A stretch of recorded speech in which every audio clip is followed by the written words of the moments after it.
मुलींबाई, त्या ज्योतिबाने तुला काय शिकवलं? तू तर डोक्यावर बसली. तू काय पाहून राहिली आहे? जा आतमध्ये. तिची काळी सावळी तुझ्यावर पडली पण नाही पाहिजे.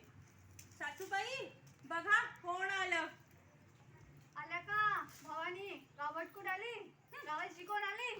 तू काय रे आमच्या मुली सुनेच्या मागे लागली आहे बा? त्यांच्या शिक्षणाच्या तुला माहित नाही का सुनेचं काय काम असते? चूल आणि मूल सांभाळणं.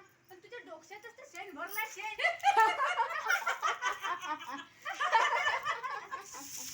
जा पोटी, जा. जा जा शिकवायला जा अजून. जा जा जा. जा शिकवायला. सावित्री, अगं ए सावित्री, सावित्री,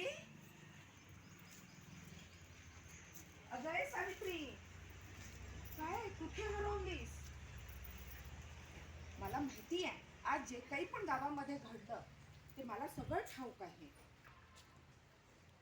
बायकांना आणि सुनेंना शिकवणं इतकं सोपी नाही आहे. त्यांना शिक्षणाचं महत्त्व देणं इतकं सोपी नाही आहे, पण कठीण पण नाही आहे, अशक्यही नाही आहे.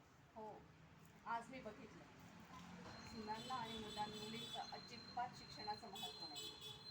पण नाही, आता यानंतर असं अजिबात होणार नाही. कारण मी प्रण घेतला की आजपासून मी मुलींना आणि सुनांना सुशिक्षित करेन आणि त्यांना शिक्षणाचं महत्त्व पटवून देईन. बरोबर आहे, तू कर, मी तुझ्या बरोबर आहे.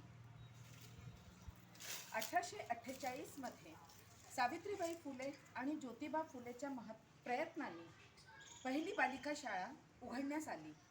ईस्ट इंडिया कंपनी सरकाराने या दंपतीचा सत्कार केला.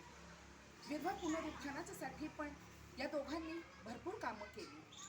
विधवा तेव्हा गर्भवती राहायची तर तेव्हा गर्भपात करून येण्यास यायचे. तेव्हा सावित्रीबाई फुले आणि ज्योतिबा फुले यांनी एका गर्भवती स्त्रीचे, एका विधवाचे मूल दत्तक घेतलं. त्याचं नाव यशवंतराव होते. तेव्हापासून दत्तक प्रथा ही प्रारंभ झाली.